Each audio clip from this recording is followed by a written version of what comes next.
No, the bell rang. Oh, did I? Didn't hear it. Got to turn up the bell. All right. I'm going to do the bong joke again. No bong jokes. Good evening. Welcome to the Westborough Finance Committee meeting of January 29th, 2024. We're meeting at Memorial Hall and Town Hall. This is our 16th meeting of fiscal 24.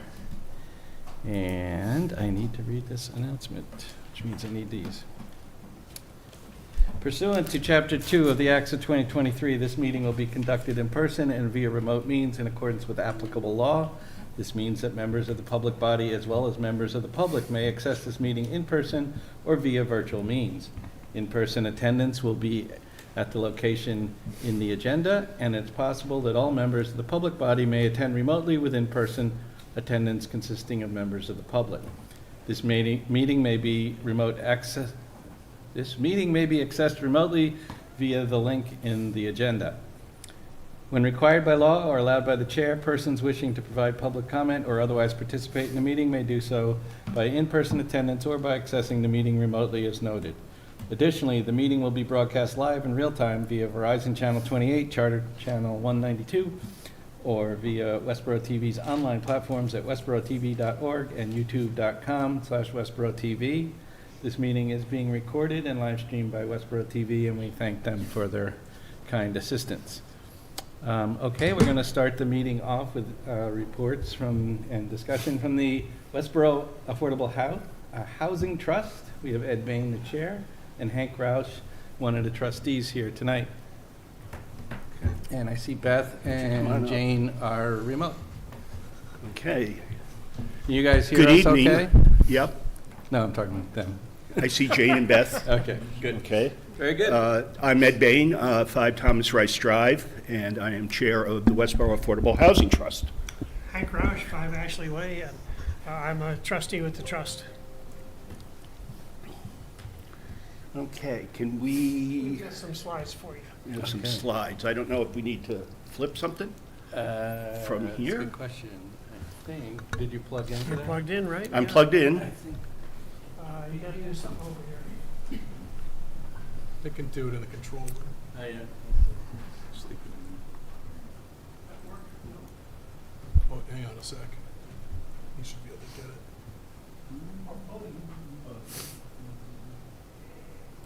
All right. There you go. Don't touch anything else? Yeah, that's fine. It shows up there, not the screen. Can you see it there?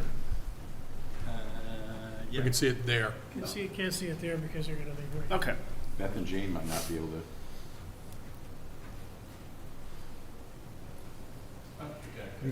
We can't hear you, Beth.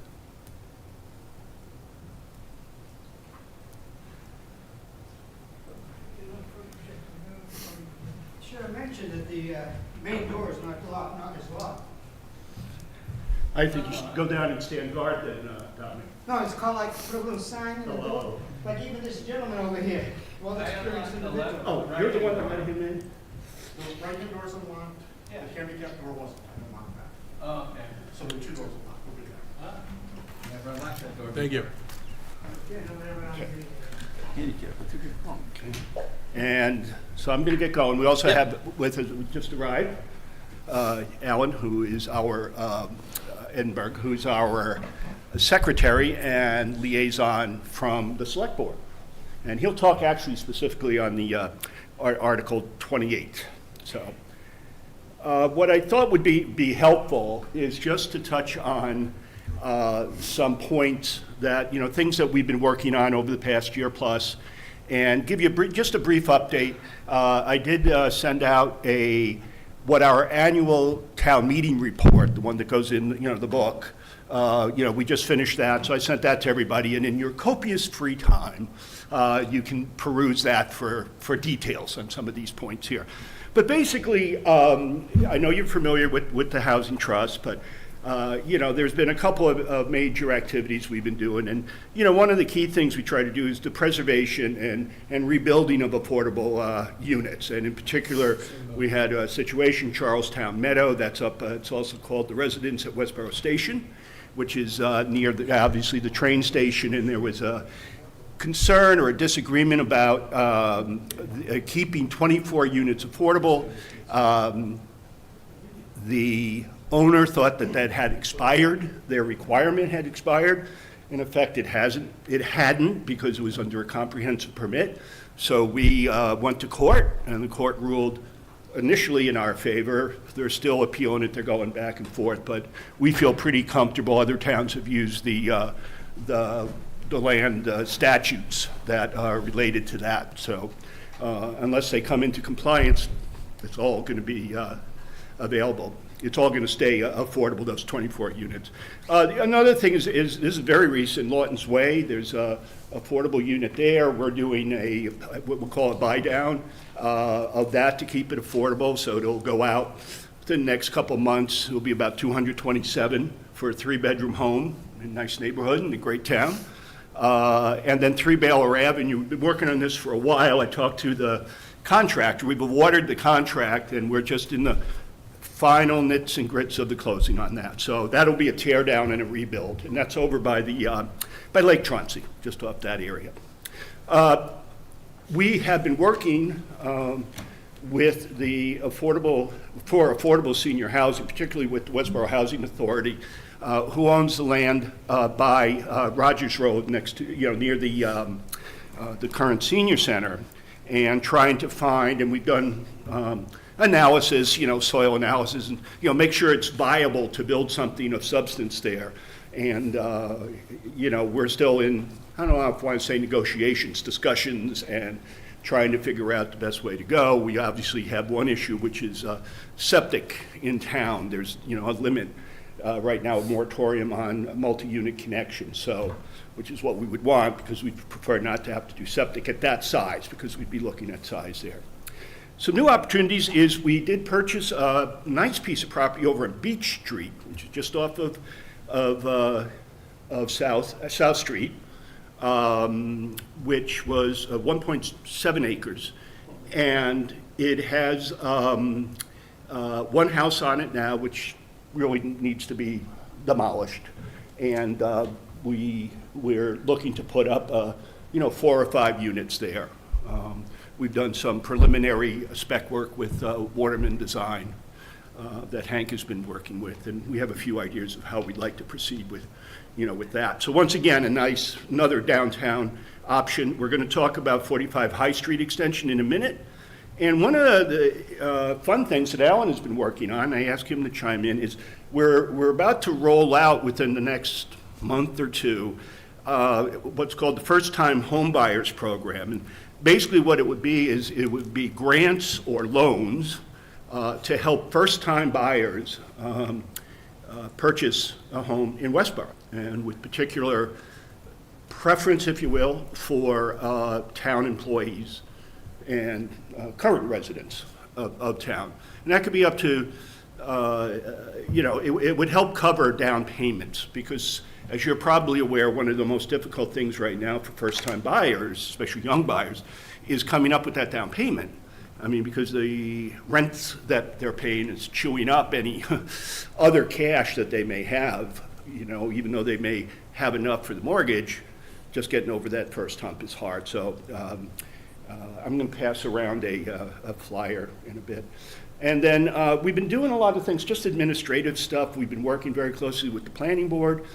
We've taken over some aspects. You voted last fall to combine the housing partnership into the a trust. So that way, because that's designed for that group, which had been defunct for a number of years. Their job is to help developers who are looking to build in town both navigate through, town permits and things like that, as well as look for any state money or state assistance, tax credits, things like that.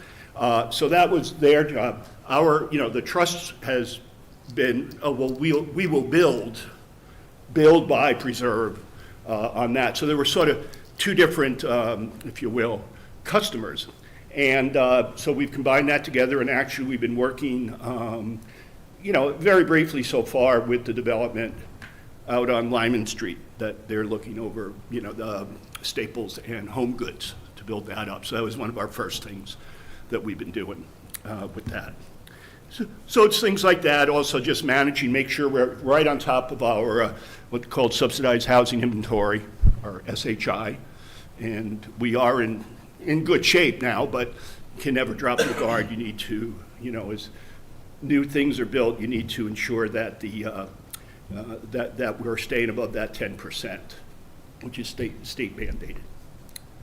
Okay, any questions on just that? That's sort of a quick, has lots more detail in that annual report.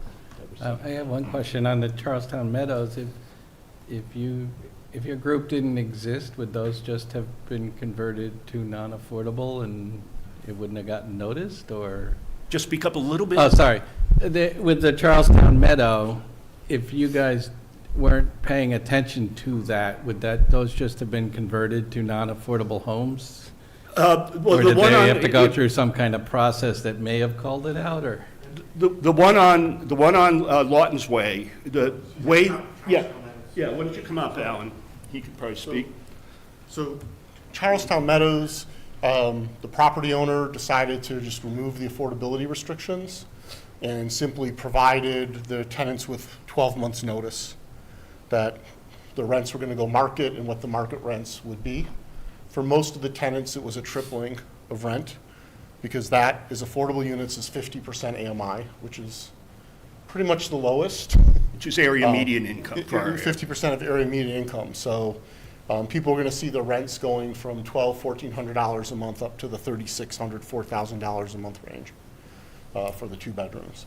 The town became aware of it. The trust got involved to see if there was a program to continue it. Through that, we learned that under current case law, that they don't have the right to do that. So we handed it back to the town that's involved in the litigation, and the Attorney General's office is involved now with amicus briefs in support of the town's prevention of those. We got an amicus brief from the Attorney General in support of Westborough, so that's positive.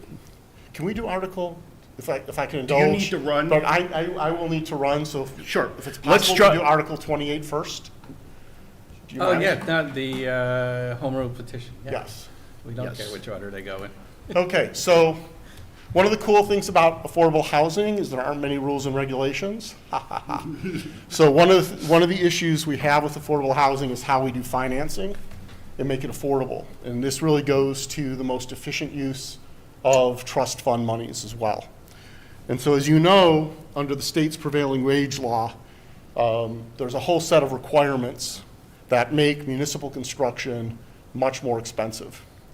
And so I won't actually read the whole article in the motion, but effectively what we're asking is 2 things. One is specifically for High Street, 45 High Street extension, should that project move forward, and for the parcel we own at 6 Beach Street, to waive certain provisions of Mass General Law, Chapter 149, which is generally the prevailing wage law, but has many, many complexities to it, to allow this project to be more competitive in the public market as far as obtaining funds, lowering the cost of going out to bid, things of that nature. In doing so, we actually make the project eligible for federal and state low-income housing tax credits, which can cover 13% of the cost of the overall development and are often a mechanism for financing. And I'll get into the details of that. We're not asking exemption from the sections of 149 that relate specifically to prevailing wage and preferences and subcontractor preferences. The exemptions we're looking for are things that cover things such as subcontractor filed bids. So under Chapter 149, if the trust goes out for bids and the general contractor comes in and says, I can do it for X dollars, that means he's gone and gotten 3 bids for every single subcontractor role and has determined who he would award it to, as opposed to a general contractor coming in and saying, 98% of my projects are done with Bob's Electric and Dave's Excavation Company, and we work well together and we can be efficient. Here's what it's going to cost.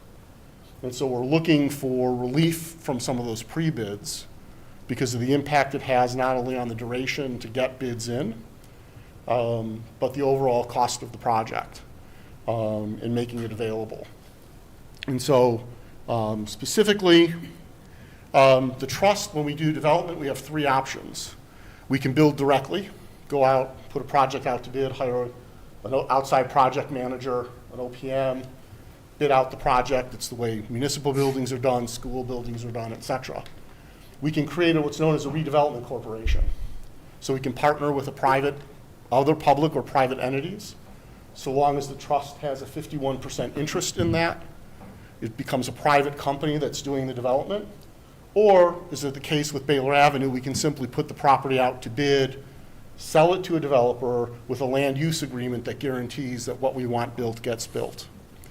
And remains affordable. And remains affordable. Options 2 and 3 are eligible for the low-income tax credit financing, but to qualify, the project has to be competitive with private developers. So passing this home rule and going through the process will allow, if we choose options 2 or 3 for the redevelopment of those 2 parcels, whether we do them as 2 projects or as one larger project, we could bring in the low-income, affordable housing, low-income tax credit financing component to the overall, lower the cost of the project 12 to 13%, and reduce the level of subsidy that's necessary for the project to be successful from a cash standpoint significantly. So this home rule petition actually covers both pieces of property, whether it's 1 or 2 projects. It's really to simplify the procurement process and reduce the need for filed subcontractor bids, as I mentioned. It only applies if we use 1 or 2.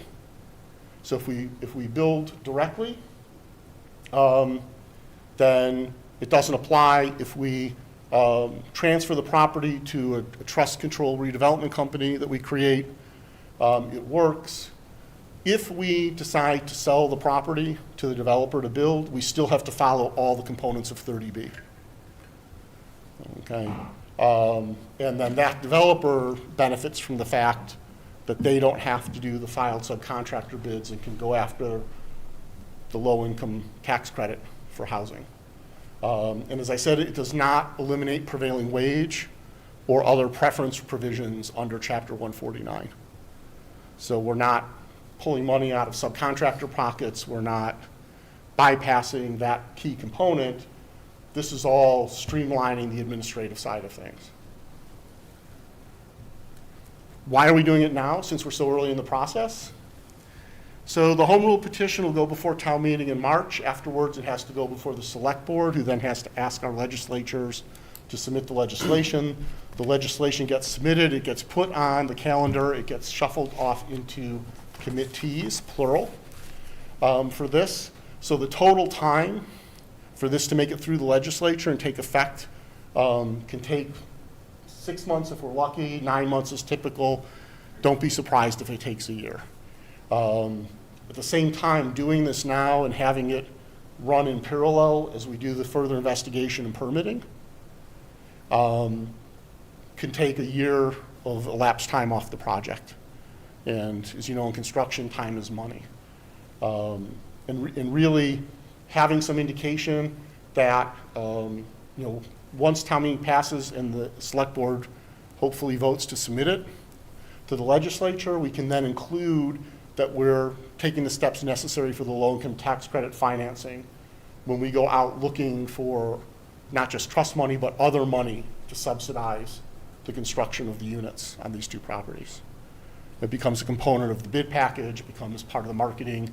It's a consideration when we go to the state for money, if we're heading in that. And so it allows us to get a better sense of the finances of the project at a much earlier phase in the development. Did I confuse everyone? There's a lot there. It's a lot there. And just so you know, this is Acton's Housing Authority. Yep, they took it. Just had one approved.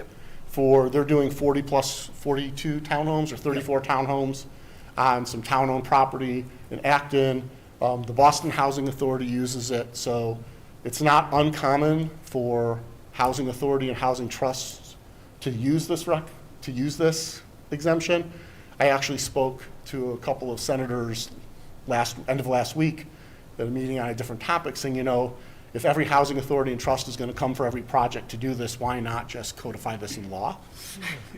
And they sort of said, oh, yes, the third rail, affordable housing, the third rail of legislation, right? So, but they're interested. At this point, we have to do this on a project-by-project basis. So what, I'm trying to fathom out what this 12 to 13% savings can't be just from not having to do subcontractor bids, is it? Well, not having to do the subcontractor bids brings us into compliance with the purchasing and the requirements to qualify for the low-income tax credit financing, which is a federal tax credit of 9%. That's where the savings is.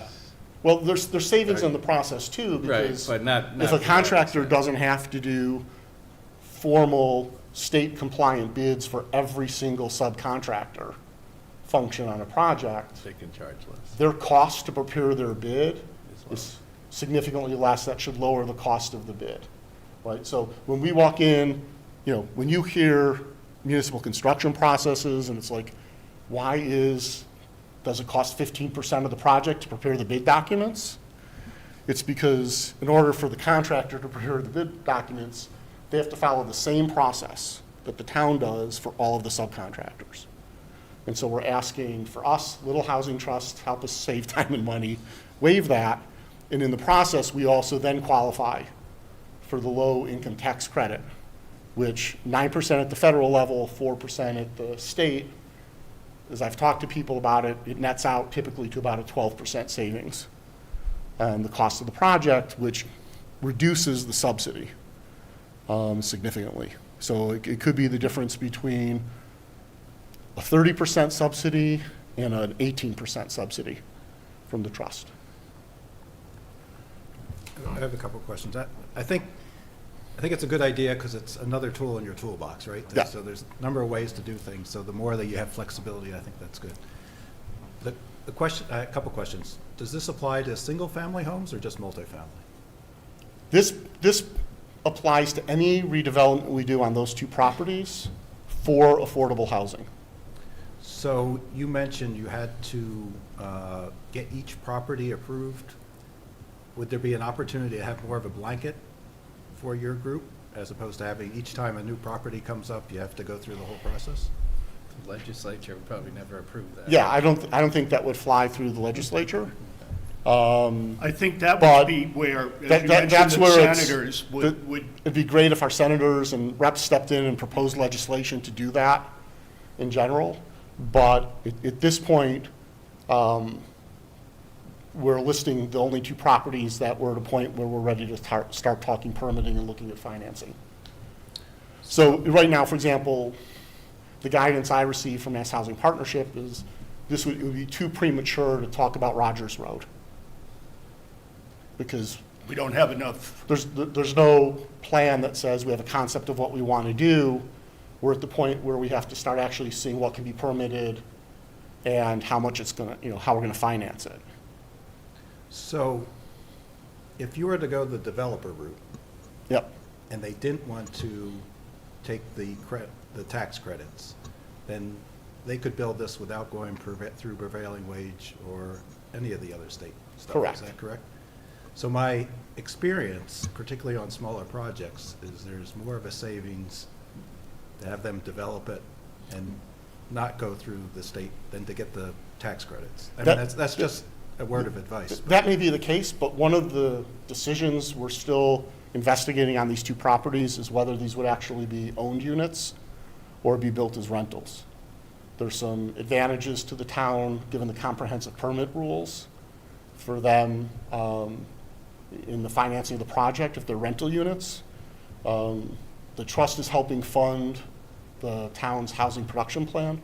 We're sharing that cost with the planning board and the planning department, which will give us more data. Because when we look at the senior needs assessment, there's a need for downsizing opportunities that are affordable or slightly above the affordable thresholds, as well as net new family affordable units. And so whether these get built for ownership and the properties get condoized, or whether or not they're built as rentals. We're a redevelopment corporation that's controlled by the trust is the property owner. We can, we can contract money for services to the housing authority for maintenance and rent collection and management. There's a management entity which helps their census and helps them get more funding too. So there's a lot of complex factors into exactly what these projects will look like. Having this option, we can't look at any option that would potentially rely on the simplified bidding process or the low income tax credits without this starting to move forward. So it opens up the options for us to have. And interestingly enough, the most recent condoized affordable housing in Boston, the trusts maintain the ownership of the land, and they only condoize the individual units as a way of protecting the property and the ownership of the property in perpetuity, and making sure that the community's interest is always represented in decisions made by future owners. Right? So nothing's as simple as it seems. I'd love to just, hey, let's get bulldozers and guys with hard hats and hammers and start building away. But this gives us the flexibility to pursue all avenues. I think, Rod, you're right. It's another tool that gives us more flexibility, time to build actual units. We can move, faster, as can the bidders, the contractors, main contractors, things like that. So this all boils down, and there's a lot of, not boilerplate, but MGL law there behind it. But it's really just to provide us more flexibility. And we don't have staff, so everything's done by us as volunteers. And anything we can do to allow us to focus on more, I'll say, unique things that only we can do, the better. Yeah, and I'll shut up in a minute. The only comment I would make, most developers, I think, will find it more useful to have an RFP that allows them not to use their prevailing wage than to get the tax credits. Because a lot of the smaller contractors on these smaller projects, really, they're not set up to pay prevailing wage. Your Dave's Bulldozer and those guys. No, And just one last comment, because I don't want to monopolize this. Well, one of the things we really need to look at, which will help the Housing Trust too, is this whole issue of the amount of sewer capacity in Westborough. Oh, this has been going on for way too long. yeah, it's going on. But the good news is 6 Beach Street has 4 bedrooms connected to sewer. So we have 440 gallons per day that flow rate that we can use. Absent any decision from Mass DEP, the rest of the units on that would have to be common septic, which we can do. Similarly with 45 High Street, there's a plan for that to be fully septic. But I understand, right now it's in Westborough's court to get back to DEP. We have to finish the study. The study needs to be finished. It's been going on for 2 years. Yes. Some of the study data's there's been feedback, there's more study work. It's a back and forth. The last time the town went through the process, the entire process took just shy of 5 years. And we're in, actually, it's been 3 years We're now. in year 3. At least so three. It's moving along. Yeah. But a moratorium not to allow multifamily housing for 3 years, and we're trying to develop housing and affordable housing Right, in town. especially because the septic is so difficult, especially around town where you have buildable lots. As you well know, we have lots of wetlands. Yeah. So that it's critical. becomes an issue at times. And both these. if we can hook the sewer, it just makes it just a lot easier, both in the original provisioning as well as the ongoing cost structure. You don't have to worry about a septic system failing. And, He'll talk about. All right, don't worry. No, that's okay. yeah, we're going to talk a little bit more about that. We wouldn't be pursuing the projects unless we thought septic was a viable option, engineering-wise, and financially for these 2 projects. So we've got options that we believe are workable there. Anybody else? Questions? Yeah, Andrew? I think I've heard a lot of the benefits of this. Where do you see any risk about implementing these changes? I don't see any downside. Okay. I mean, if we decide these properties are best developed by selling each separately or as one project to a developer, and the developer says, I don't want the tax credits, I don't want to have to be tied to Chapter 149 and 30B, then fine, if that's feedback from interested parties, we go that route, right? And, yep, we passed a home rule petition and we didn't actually use the benefits of it. If something were to happen where we decide not to do either of these developments, we can always pull the legislation Thank you. in process. Right, and, we're not looking to encumber any money at this point, spend any money. It's, once again, purely a legislative, action for the home rule petition. So, as far as exposure, I don't know if that was what you were getting to, Andrew, as far as, do we have any financial liabilities, things like that? Not really. I think you're sort of just asking, we heard the positive side, what's the negative? Why wouldn't somebody Why- want to do right. this? And we don't. It takes have to. time. I mean, it chews up some. So in the past, when people have asked for the exemption, the big pushback has been prevailing wage and contractor preferencing. We're not including that in our exemption. Okay. Could- So could- we're trying to avoid that That's not the significant. discussion or that issue. Yeah, Alan, that's could not you- a Put that to significant bed. factor for us. Could you ask for an exemption from prevailing wage? Yeah, but I expect the legislature would say no. Which would make the whole thing And, move. and I would actually expect town meeting would hesitate. They might still approve it, but there'd be concerns there. So Jane or Beth, do you have anything, or you're okay? My general impression is this is a complicated thing to explain to town meeting, and I don't. Yeah. Any That's gonna be suggestions? the- I don't have any suggestions at the moment, but I think there's too much detail, like when you start talking about 30B, 40A, 62, it doesn't mean, unless you're in the industry, it's all just, Yeah. numbers that go flying by, so I think we're you're already gonna working need on some simple simplifying the message diagrams in the or something. presentation. That's just my impression. Thinking since of we know how you're- you sell this to a town meeting, it's gonna have to be Yeah, simple. I've read Simpler.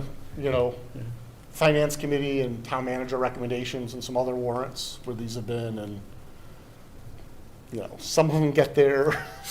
So we're still working on the Fascinating. commentary and how we'll present this at town meeting, absolutely.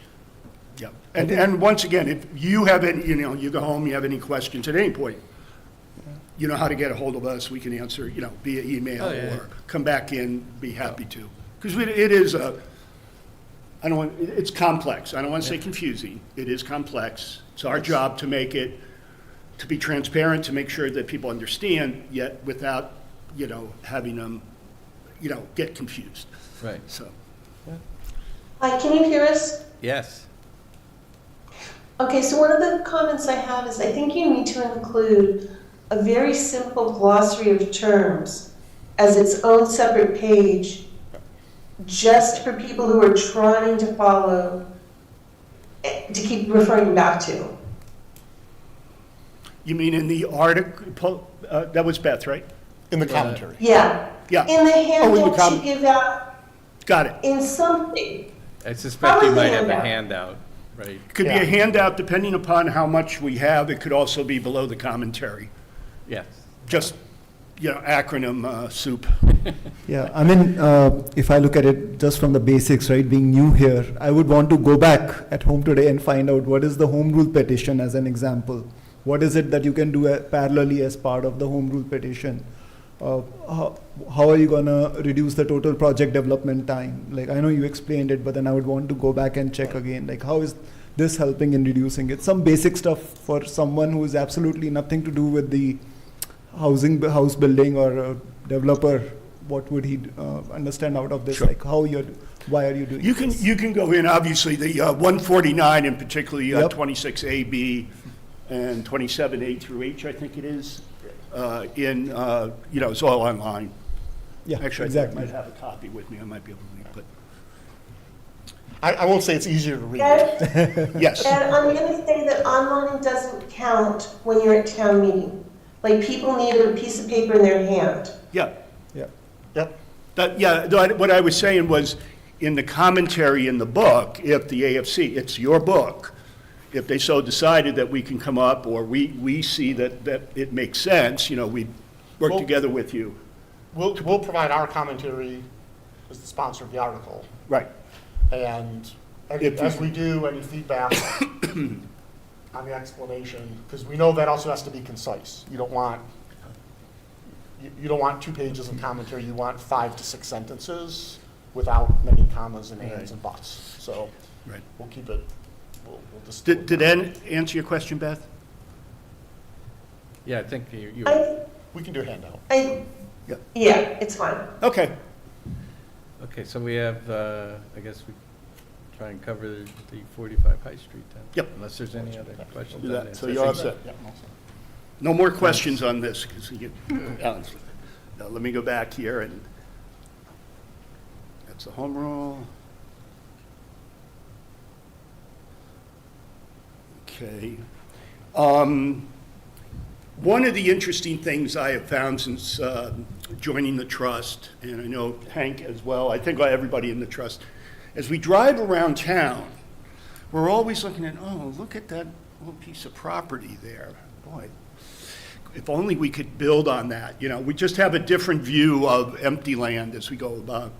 And Hank came across this piece of property on High Street Extension. Now, High Street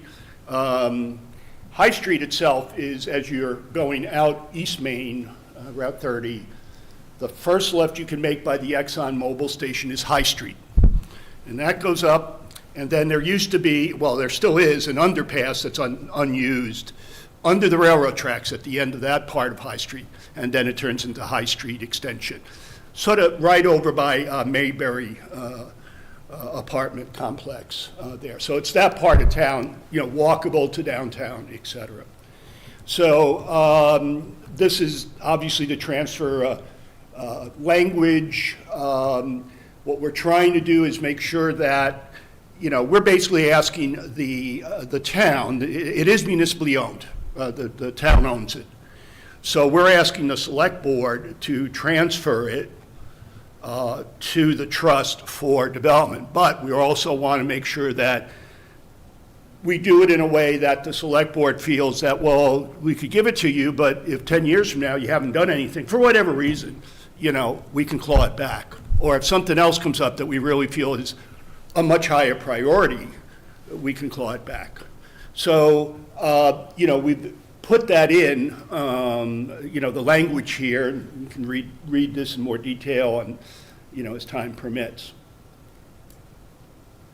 So, we've already gotten approval from the select board to do some analysis, some, work as far as, well, what options might we have? And we've used Waterman Design to come in. This is the property itself in that yellow.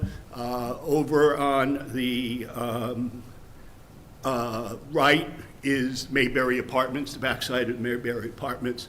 And High Street Extension is the road that runs along sort of the southwest corner and then bends and continues on down. So that's where it would be. As we say, it's a potential site for affordable and moderate income housing. We have a couple of potential concepts for that land, given the size and layout, et cetera. And we would, right now, given the sewer moratorium, we would look to do a septic system. We have to go forward until we hear differently with that. We would do, there is some wetlands there, and actually if you look at the place, we believe it had been a gravel pit at one point, because it's a big swale that goes down that would need to be filled. But it would save on some excavation for septic, so 6 1 half dozen of the other. And we've gone over this with Conservation Commission, et cetera, and I'll ask Hank, he's been sort of the lead on this, if he wants to chime in as we go through some things. I'm showing concepts, I'm showing actually two, I'm doing concept 2, because this is the one that seemed to be, I don't want to say blessed, but of interest by the, The other concept is So basically, this shows, and I apologize, could be a little darker on some of the lines there, but this shows 4 units, 4 houses, with a septic field, and mostly septic field is your leach field there, up sort of in the middle on the left. And then there is off-street parking, which is right on the street parking, which is at the very bottom there, about 10 slots. So just like a lot of houses downtown, there's no garages. A lot of people, they just park the car in the driveway, and this would be similar to that in order to maximize the space. And then there's walkway, and that would all be green space in that middle over the septic area there. So it would be, kind of a little mini neighborhood, which would be nice, and with some open space in the middle there. And, there is wetlands up to the left, but we've gone over with the Conservation Commission. They don't have any significant concerns. There's some things we can do to make sure that is all protected or expanded even. Any points you want to make, Hank? No? Okay. Questions on that layout? I mean, I'll go through the second concept. So those And we paths can always that go you were through. showing are walkways. I'm sorry, just, I'm sorry, Walter. Yeah, the paths that were there were walkways, not driving. You drive and you just park right at. you would park, my mouse isn't working. Yeah, I can kind of see. You'd Down park at the along, bottom. right off the street, right at the bottom there. Then there's a walkway that goes in front, to all the houses. Yeah.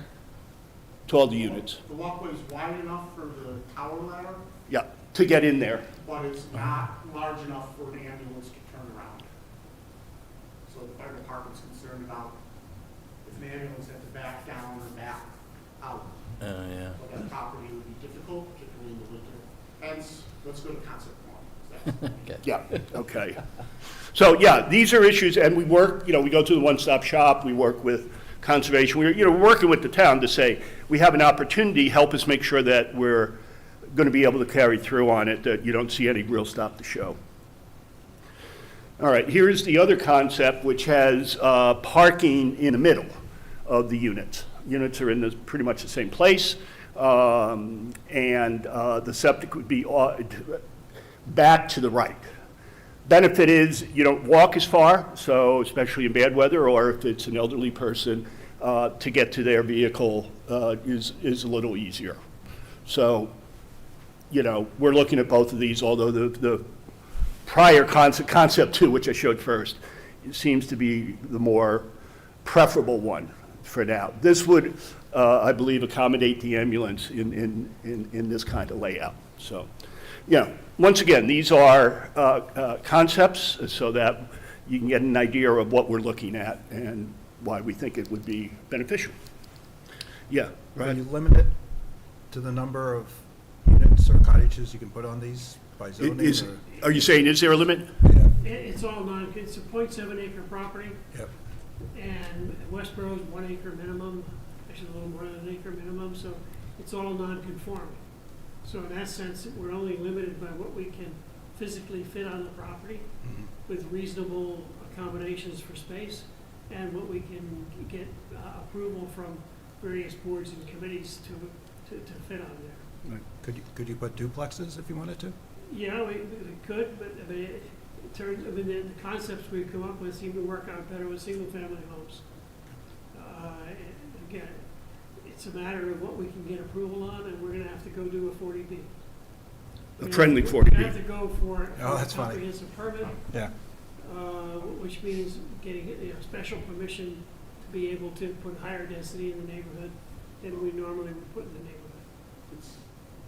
So just one comment. Comprehensive permit's really got the setbacks. Because the property's within the downtown. Downtown area. It's within the downtown planning overlay That's district just- and the senior overlay district. So if these 4 units were all senior housing, we don't have a density issue.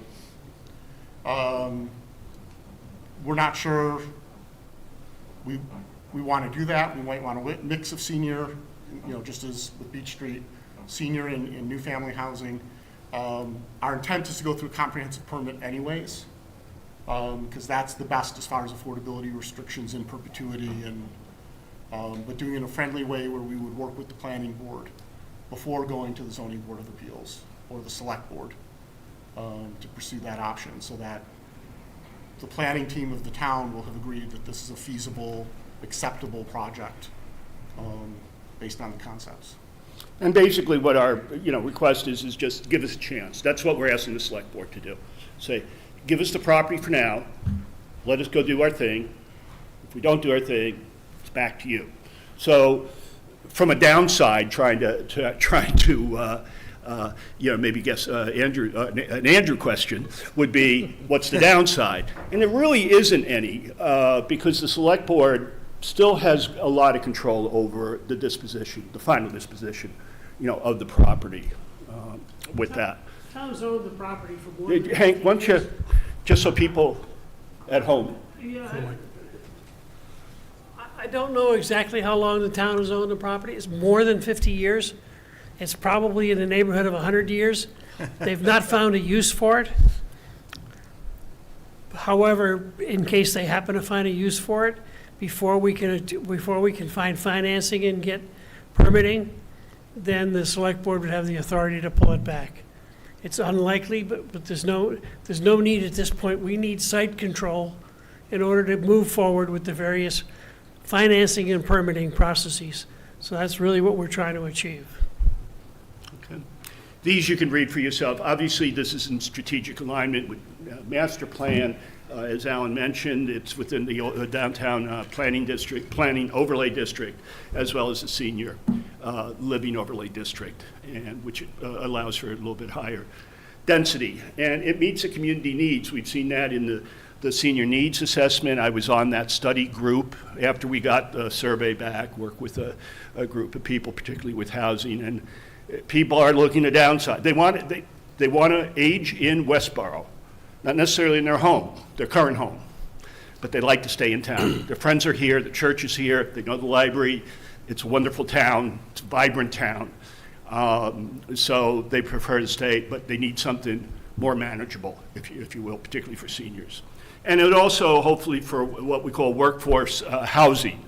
This is for your, employees in town, whether they're municipal employees, school employees, or people that just work in town in some fashion, to hopefully live in town. And there's always a benefit to that. You have some skin in the game, as they say. So this just goes through a little bit more the approval. The select board would have to vote. We would work with planning board, conservation commission. We've already been doing this. And then make sure we have our ducks in a row before going to the ZBA on that. I mentioned the select board can control if we don't perform within a given amount of time. And on the money side, there's really no cost. There's no cost to the taxpayer. Any legal fees, things like that, and there'll be some, would be borne by the trust, as we currently do. We pay directly to, the town, we use town council because they understand us and have done a good job for us, so with that. I just had a question on that property. You had mentioned town employees moving into the housing. Would they also need to qualify for the housing, or would you have an I exemption talked for about town employees? them with the affordable housing, with the first buyer program. Okay. But On a four-unit development, we would be allowed to put 25% one of them. with local preference. However, anybody who moves into that housing has to meet the affordability criteria. Okay. It turns out that 80% of AMI, there's a number of town employees Yeah. who are not, as a family of four, are not earning 80% of AMI. The AMI for our area is about 23,000 for a family of four, that neighborhood.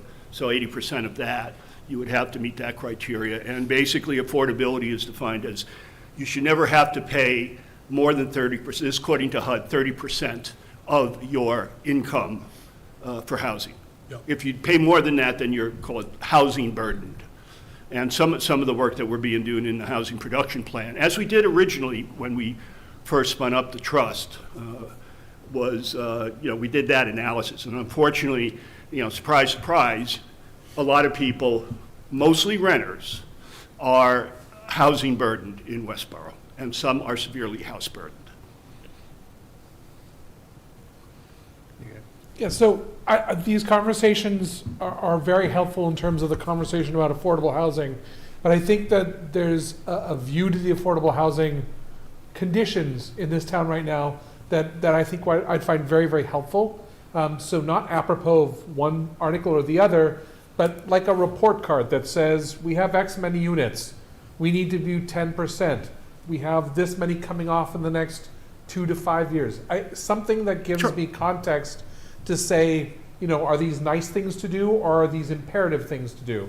And I don't think we're at imperative yet, but I would love the context. Is that something that can be Absolutely. shared? What I can do is I'll send it to Walter. I can send you the latest subsidized housing inventory, okay, which basically lists all development. I mean, most of the affordable housing comes in developments, apartment developments or, some, specialized Westborough Housing Authority managed things. But it has, like how many units are affordable. If there is a sunset, like if there's something that will come off at some date, I have that date.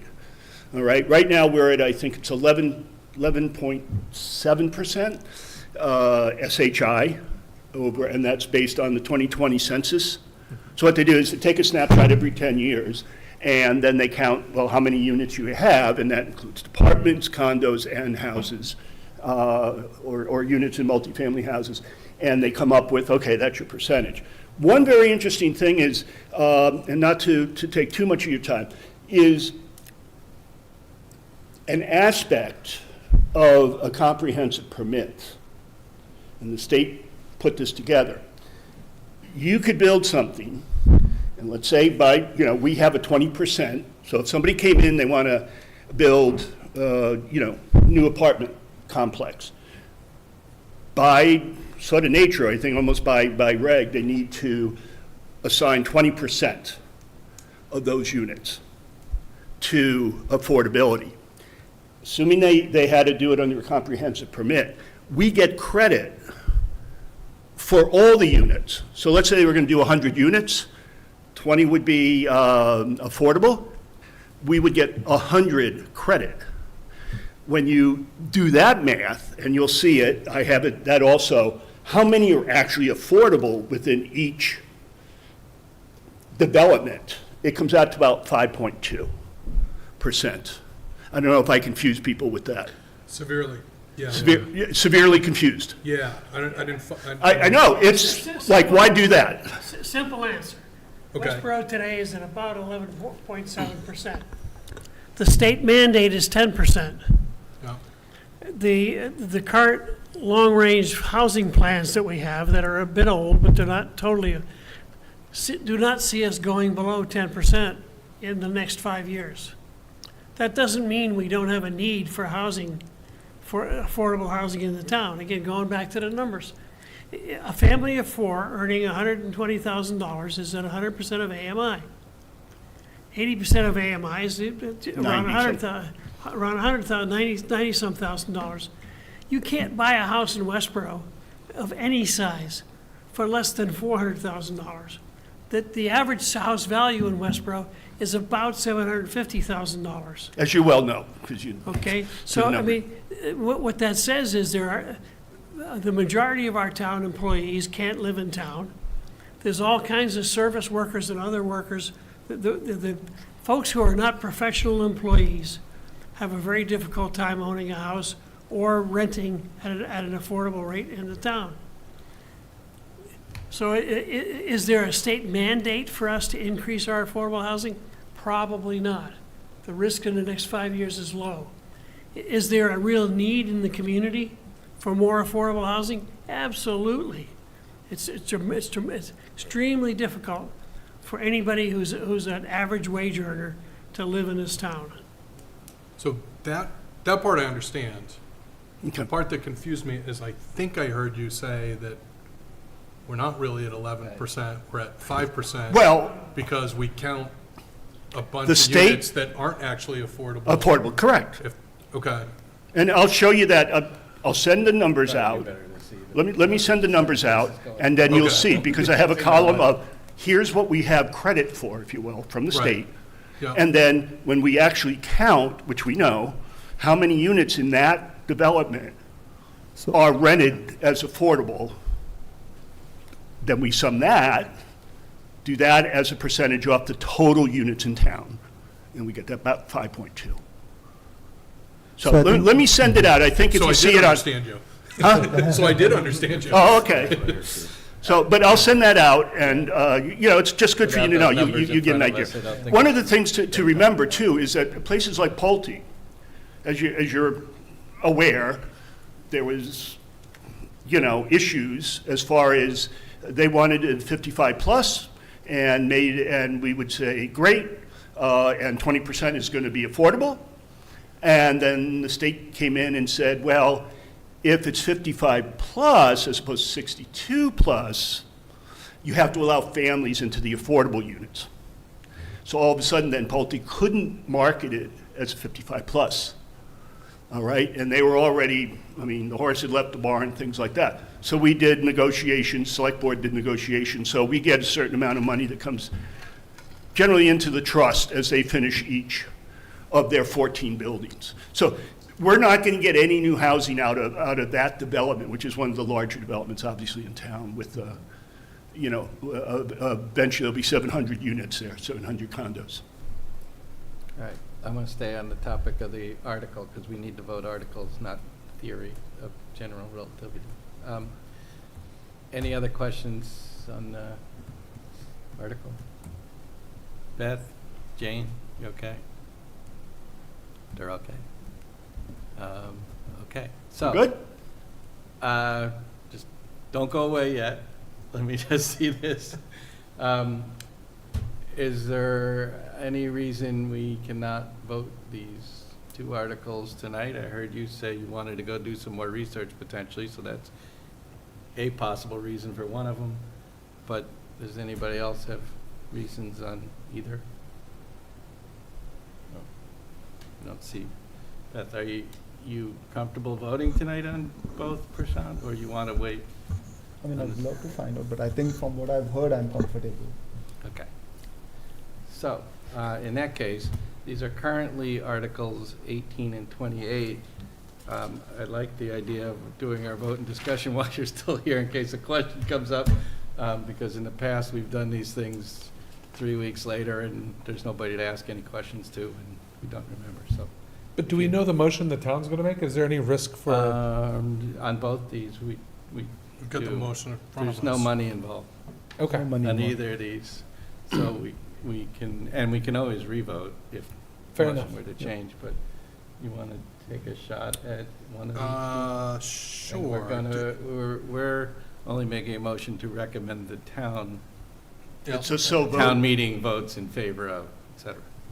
There's no money being transferred. Right. It's a so vote Yeah. kind of vote. So, McMahon, I'll make a motion to recommend the town vote to authorize the select board to transfer the property of 45 High Street Extension to the Westborough Affordable Housing Trust.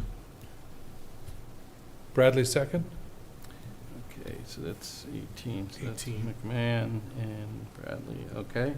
Any further discussion, comments, questions? Beth or Jane, make sure you shout out if you do. Rod? I just have one comment. and, Yeah, go ahead. For the project, for me personally, I would not support the project being built on septic.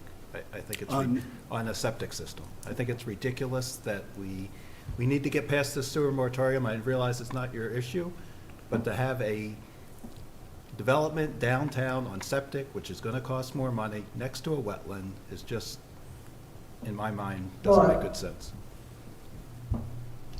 But I still support you going after the project. Just, let's get you some What's sewer. involved in getting it back to sewer? Right now, you'd have to end the moratorium, and that's Yeah, right, not what yeah. we're, If at the Okay. time, that we're ready to go to construction, the town has been able to resolve their issues on sewer clearly will connect to town sewer. Yep. It's just that Yeah.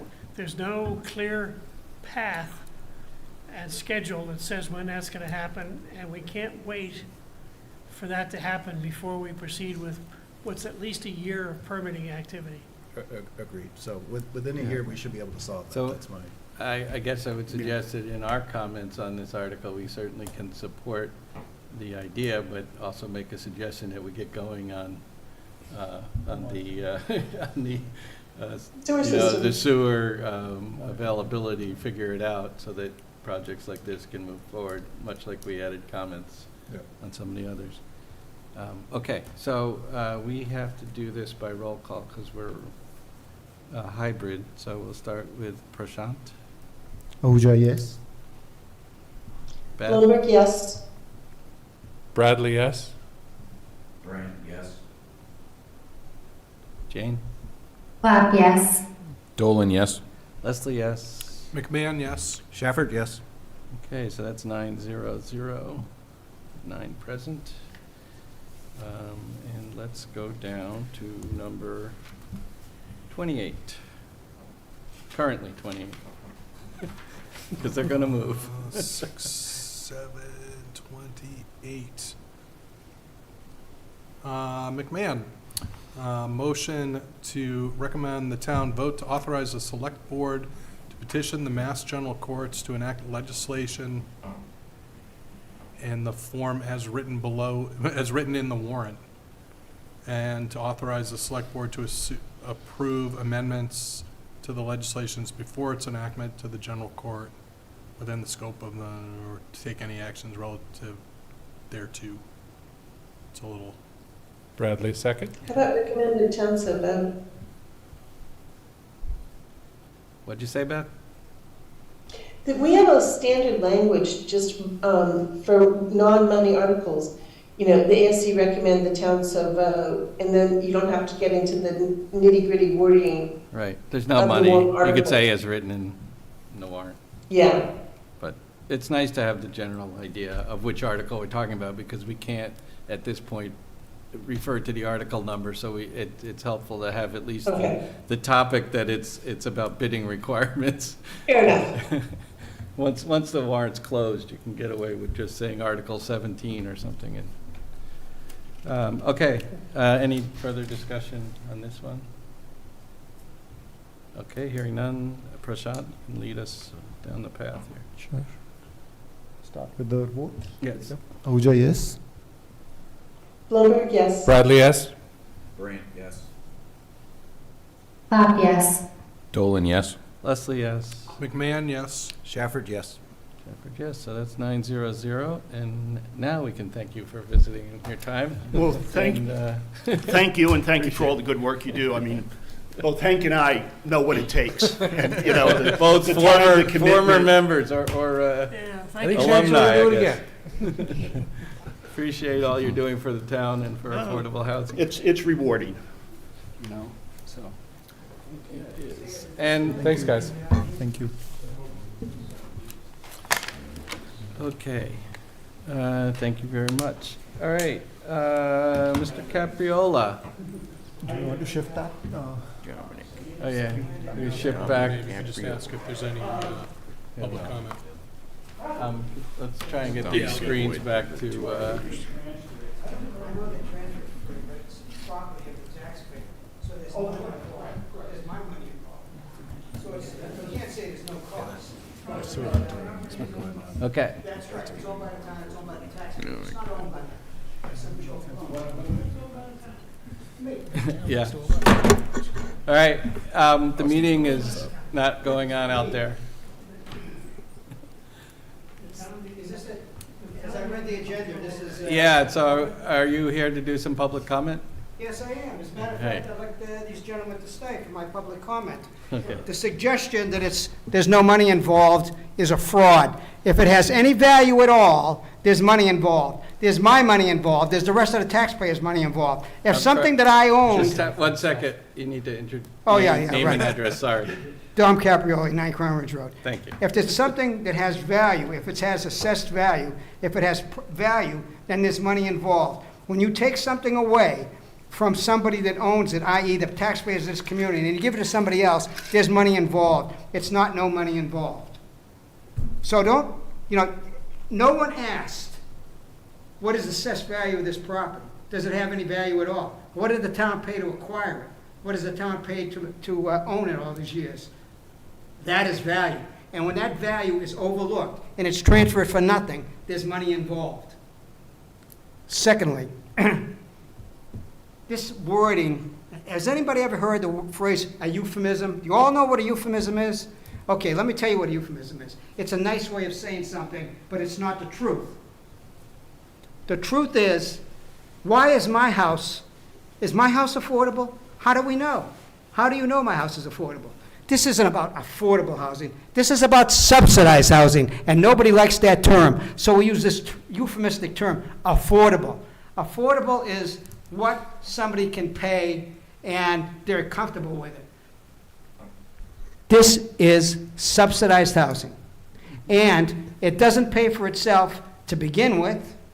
It's like maybe at best the amount of money that's put into it is recovered with the sale. But does everybody in this room know that subsidized, i.e. affordable housing, is taxed at a lower tax rate? Does everybody know that? Oh, one head is going up and down. It's a cost, not just on day one, or maybe that's a break even on day one. It's a cost every single year cumulatively, because the services received by the people in that resident, in that structure, are not they don't pay taxes at the same rate as everybody else. It's like a 50% tax rate, not tax rate, excuse me, assessment. So this is all subsidized housing. And to be so complacent about it, like, hey, just this is a nice thing to do. Well, it's a nice thing to do that's coming out of my pocket, because I have to pay for what these people don't pay to acquire the property, and I have to pay for what these people don't pay to live there. So don't take it as this is charity that everybody's in favor of. If I want to do charity, I'll contact the Pope, because that's the kind of charity I want to do. I don't want to do charity, i.e.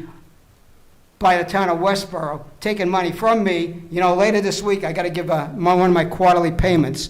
The burden that I have to experience living in this town without any benefit. I'd like to know why I can't move into this affordable housing. Oh, no, wait a minute. Because I don't qualify, right? I got too much money or something like that? Is that right, Ed? I don't know how much money you have, Dominic. But how much money do I not, how much money can I have and move into this place? Can I have like $50,000?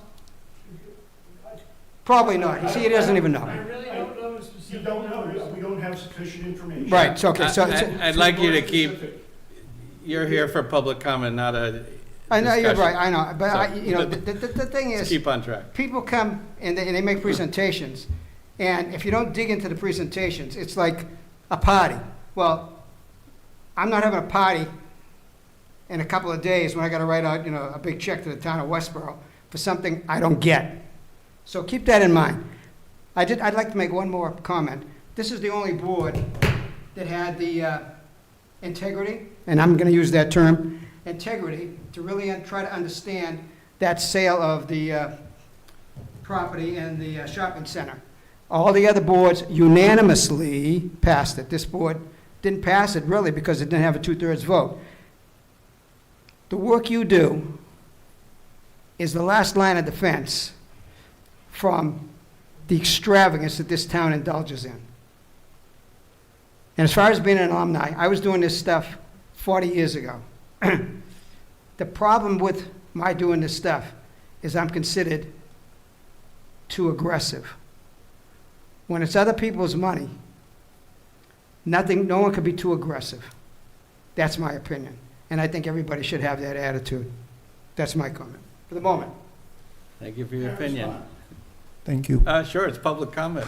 Okay, thank you. First of all, I do take exception with the use of the term lie.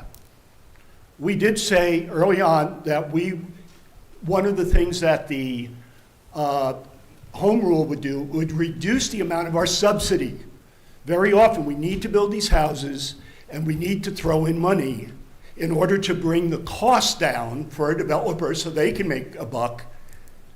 and still get affordable housing. There is a need for affordable housing in this town. One of the things I do, besides my other volunteer work, is I prepare taxes for seniors, low and moderate income seniors, as part of a program called Tax Aid, which is part of AARP. And I'll be starting this Friday at Westborough, and then I go around to a couple of other Northborough, Hudson, and my towns this year. It is amazing how little money some of these people, seniors, almost primarily, live on. You look at what the rents are, they're ridiculous. We live in a society, everybody pays different amounts of money and gets different benefits. Thank God I've never had to use the fire department, because even though I pay for it, because I know that's important for my neighbors. In a civil society, it's how do we treat everyone in as fair and appropriate, compassionate way that we can. And when you say something has no value, as that land has been sitting there, I'm sure there's an assessed value, although the town doesn't pay it. So it's not that it's coming off the tax rolls. Okay? The units, after they build, yes, they are assessed at their more or less sale price. Okay? Which will be down in, the low 200,000s or so for like a 3-bedroom unit. But if we want to try to maintain Westborough as a town where people, working class people, people who are, part of the town, whether it's government, teachers, DPW, police, other residents that serve all of us in different ways, this is the only way it's going to happen. We've seen how much, Westborough is a very desirable town for many, many reasons, okay? And so there's a demand here. And it's the state that has put in the legislative requirements that you need 10% of your, of your housing stock to be affordable. If you go below that, your zoning goes out the window, and you can have developers come in and basically not be held to some of the zoning requirements as far as setbacks, et cetera, et cetera, et cetera.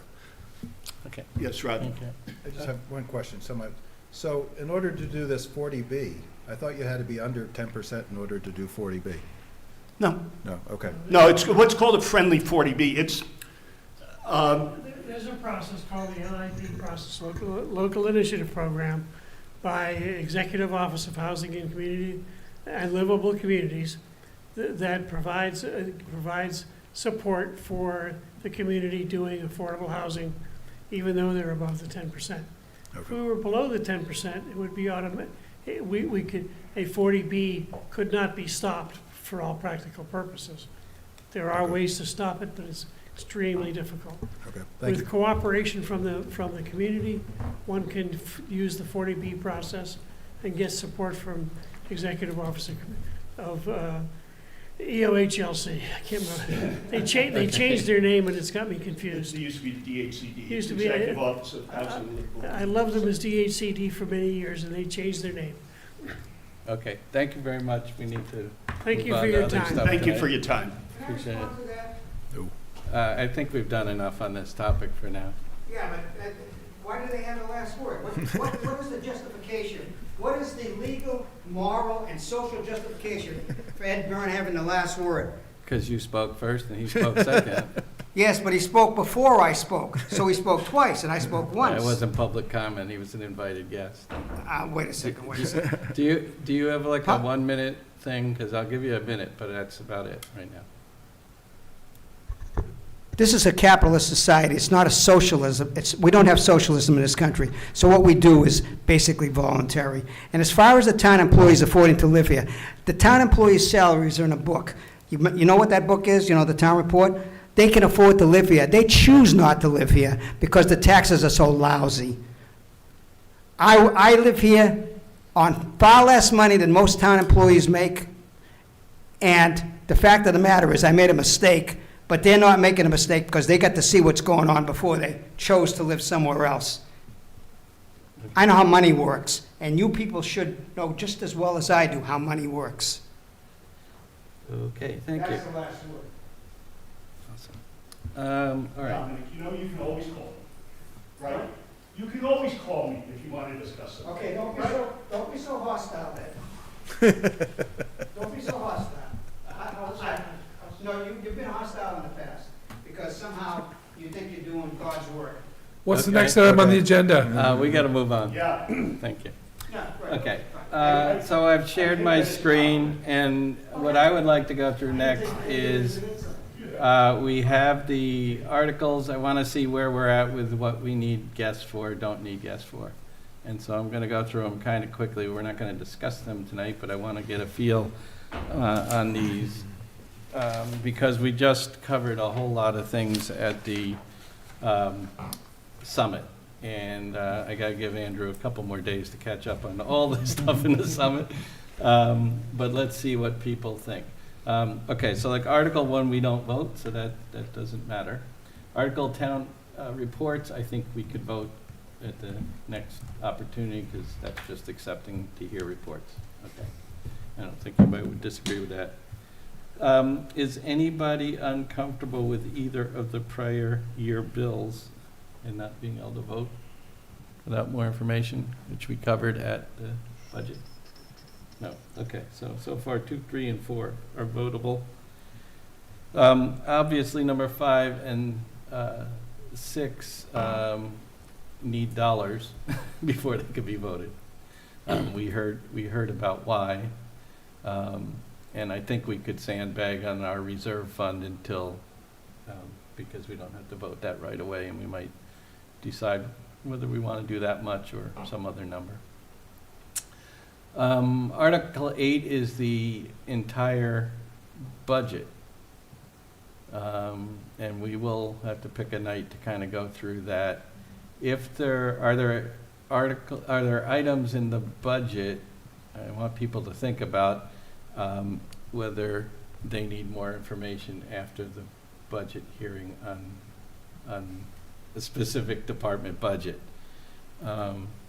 And right now, I've separated out one of the votes because Jane's spouse is in that department, so that's going to get voted separately. That's just why it's the second line there. So I have a question, if you Yeah. could remind me. So when we look at a budget item, all we can do is say yes or no. We can't suggest an alternate, or can we? No, we can suggest, so there's the town manager's suggested budget, and what goes in the warrant is actually the AFC recommended budget. Okay. So if the AFC majority agreed that the legal budget, instead of being $100,000, is 110 or 90, Okay. that's what would go in the book. But not line item. Yeah, you're talking about expenses or salary. Expenses or salary. You can't go Right. through and say the Oh. one that's for books over here. Oh, Right. okay, okay. It's where you can adjust So the the You total can't say the paperclip expenses. budget's too high and the paper budget's too low. It's just expense. It's Okay. expense and salary and wage. So we We voted, also can't change the warrant. This is not, we're not changing the warrant. We Right. we make a recommended budget, and there's nothing preventing anyone at town meeting from also making a motion to change one of the department budget, salary and wages, or expenses to a different number as well. So, I mean, if we changed it, if we made a recommendation for a lower number, someone could recommend a high, back to the same number, or whatever. but at the town And meeting, those would get voted at town at the meeting. town meeting, the warrant article always goes first. No. No? Is the We lowest usually amount? we probably vote the highest amount Highest. first, but if John's still here, he could probably Right. comment on that. I'm here. So the question, so let me just summarize. As Walter mentioned, the budget article is the finance committee's article, so the finance committee recommendation is the number that I read. It can be questioned and it can be changed up or down. Anything that's questioned will be handled separately. There will be discussion based on if anyone suggests a change up or down. And we have a bylaw in town that says when it's time to vote on things that are only different in money, we start on the highest one first. And we start at the high one, and if it fails, we go to the next highest one, if it fails, it goes to the next highest one. So it is the finance committee's budget, although most of the work is done by the finance team and the town manager. And so the first number that gets read to the town meeting is the finance committee's recommendation. But then, as stated, the finance committee can only recommend changes at the at a not very granular level, except for the school committee, the school budget. You can make a change to the wages and salaries line or the expenses line, but there's no direction about how those monies are spent within those two categorizations. And in terms of the school budget, the town's only authority is to vote a single number, and how that number is spent is completely up to the school committee. Right. Does that answer your question, Bob, before we go Yep. on? So yes, you can make a recommendation of a different number. Yeah, and we're gonna know the individual lines prior to this, because we have the budget books and stuff like that. So if we took exception, one of the privileges of our position is we could say, hey, we really think you're way out of line here, let's have the conversation, they come in. But once it goes into the warrant, and John, stop me if I'm wrong, once it goes into the warrant and we've closed the warrant, then our ability to change is limited to John's ability to keep it within like certain parameters. So we can't go way off res once the warrant is finalized. Is that accurate, John? In the case of the budget, there is not any wording that would prevent the number to go higher or lower, unlike some of the specific warrant articles. The warrant, Okay. my understanding, as I recall,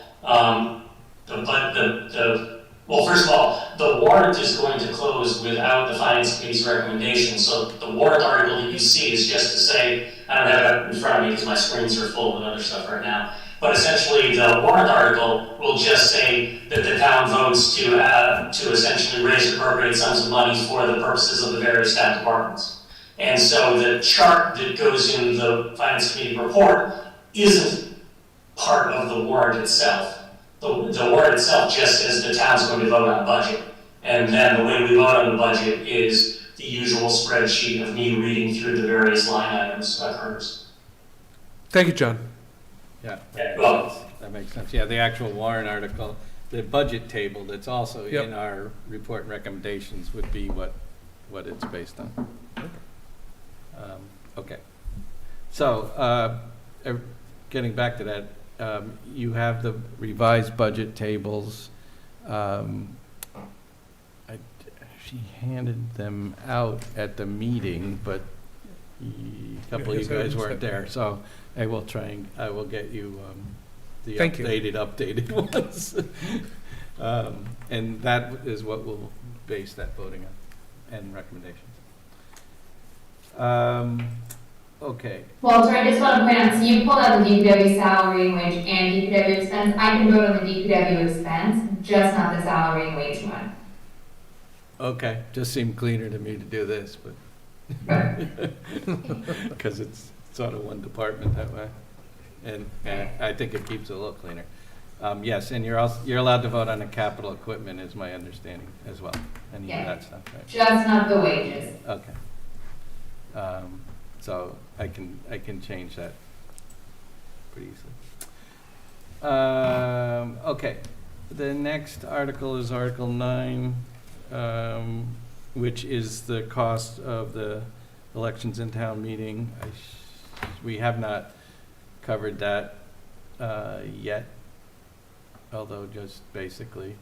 Do people have questions on that? I think somebody mentioned wanted to see a little more, you wanted to see more detail, right? Okay. Yeah. Okay, so we'll get more detail on that.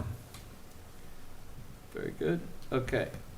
Reserve funds, we don't probably need anybody for that. No, okay. Okay, the regular recurring ones, we've done these. There's a couple new members, but the rest of us have seen these plenty of times. Are there more information needed? We covered 10B and D at the summit. The cable TV budget, which is really the transfer of their own money into their trust. Are they coming back in? Who's they? The cable TV? No, on the rec department.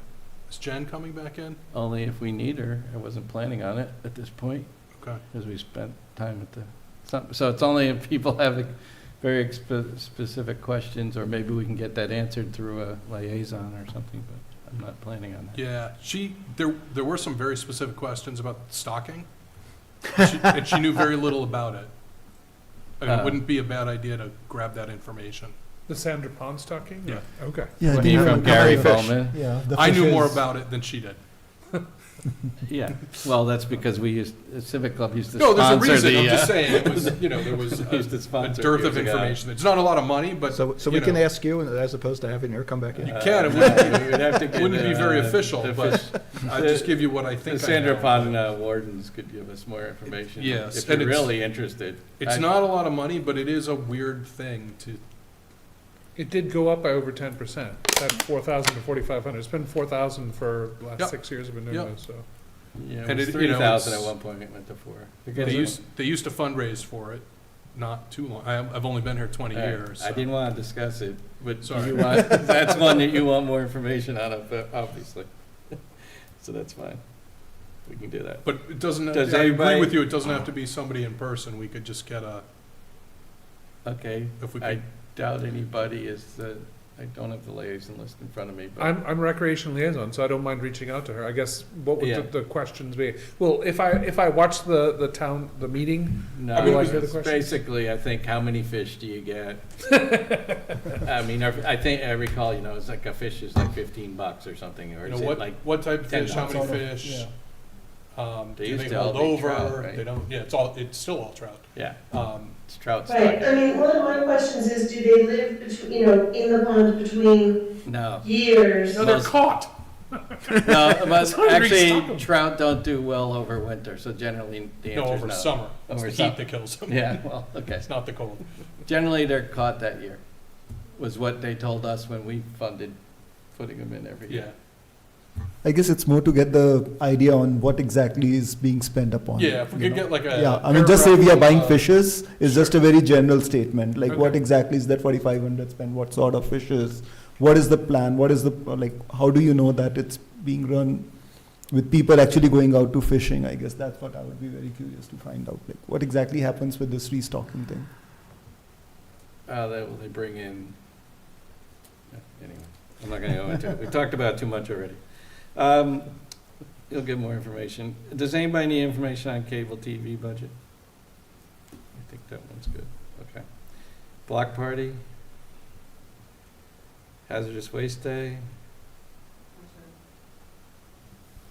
So, in the past, we had conversations that they were able to provide number of people who came or number of houses and stuff. Okay. We I can don't need ask to that. have anybody here, but if they had some specs about it, that'd be great to know. Beth is our liaison, and she can, I will talk to my husband and see what data I can get you.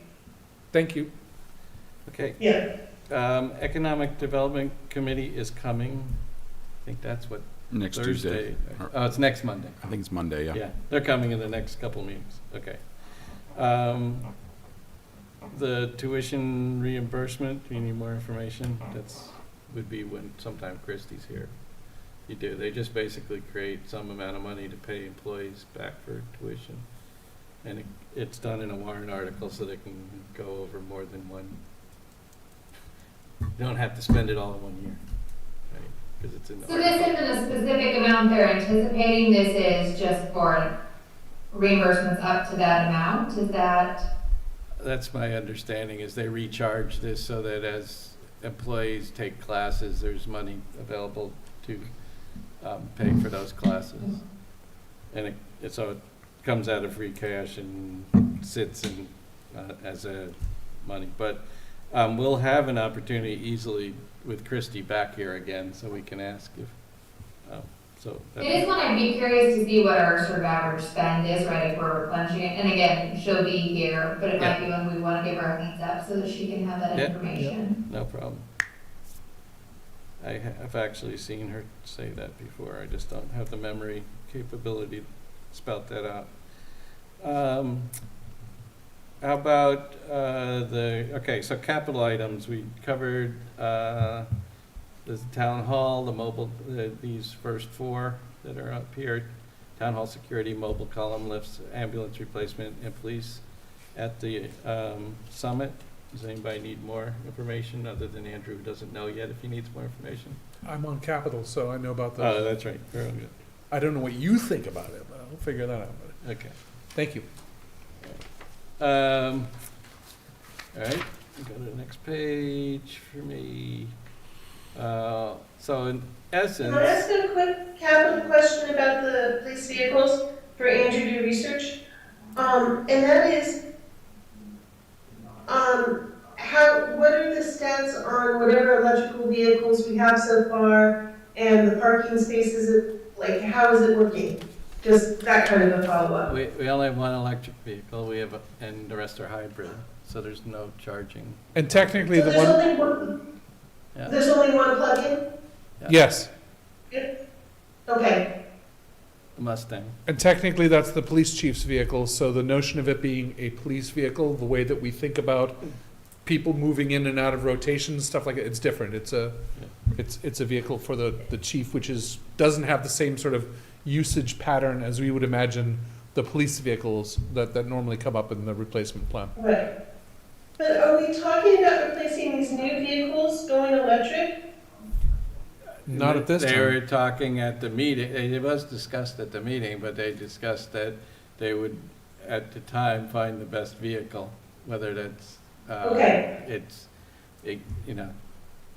so I don't think there was any full electric discussion really, it was more hybrid or Okay, because I remember at one point, we were talking about electric, charging stations within the police department's parking lot. And so, now I was wondering if they existed, what their utility was, but obviously if there's only one vehicle, they may not exist. I think they put in something to charge I think that there is a one charging vehicle, station there. but that's the only one that needs charging right now. Okay.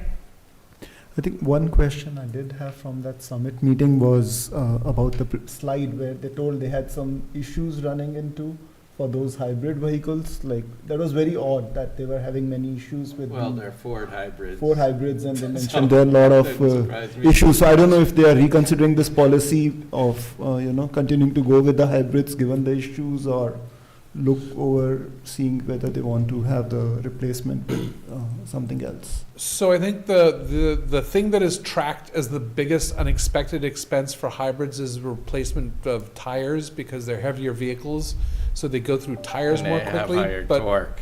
they, and they, Accelerate. at the moment, they are continuing, because it's not just the police's choice, it's a policy, or not a policy, it's the direction of the town to try and stay sort of as part of our green initiatives to Yep. be as healthy as possible. However, practically speaking, they have to be able to keep replacing cars because they have so many that they have to Yep. go through so quickly. So they will do what they can to stay with the hybrids, not electric to the best of my knowledge. Yes. So it wasn't discussed. And they will get the best vehicles they can to be able to make sure they can keep their fleet, working. So I believe it was the DPW who was talking about the issues they were having with hybrids, not the police. No, he mentioned the same thing. Oh, did he? I thought it was Tires. the police, yeah. Yeah, Okay. tires. Anyway, my only question is, do we need people back or not, really, at this point? Because we're going to discuss these articles when we Yeah, right. vote on them. So I'm trying to get through this list, so I'd like to keep moving. And do you need more information, Prashant, before you? I think I'm good. All right, so that one's good. All right, administrative vehicles replacement there's 3 of them, including one for DPW, building and health. And all the DPW vehicles, the country club vehicles. Okay, so I think we could vote all those. I think the first 3 school articles are votable because they're not changing, which are the design charges. Whereas we will wait on any of the 2 constructions till there's hard numbers on those. Are we going to have them come in when they Oh, have yeah. hard numbers? Yeah. So I would say we would do I wouldn't vote on the other three before we had the others. You need Me more personally. information for them? Because we saw. Yes, and Okay. maybe we don't want to spend all that money at once, depending on where the other numbers come in. Okay, that's fair. All right. So we'll hold on those until we have schools later. We will have their schools at least once, if not twice more. Okay, Article 12, Historical Commission funding, we don't have a number for yet, but they are coming to visit us Thursday in theory. So maybe we'll get a number. They have 2 articles now. The open space and rec plan, that was covered. That doesn't have money yet, and either does whatever the decarbonization study is. So those 2 are on hold. The Cedar Swamp flood mitigation that DPW talked about, are we Good. good? I think I need to know where that money's coming from. I have a TBD here, so I better find that out. Okay. That might That's be- a free cash. Is it? That's what Right. it says in the warrant. Okay. So I just, for some reason, wrote, oh, It might have been maybe I didn't TBD know version the 1. 92.5, I think, wasn't there. Or, yeah, it's changed. Okay. Obviously, the library is not ready to vote. The acquisition of Bowman was talked about, but the numbers aren't there yet of how they're gonna do that yet, so I think we should wait on that. We already voted, number 18, congratulations. Okay, so then there are 6 DPW articles we covered at I should keep moving here. The 6 DPW articles we covered at the summit. Is there more information needed?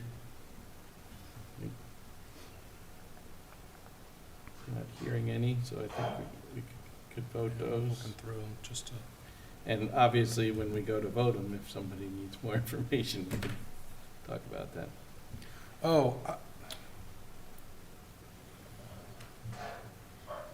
Yeah, I'm actually on the roads, I don't remember off the top of my head which one it was, but there was one where the town's checklist worked, but the tenants on the Yeah. road, or Zara Drive. residents on the road. 24.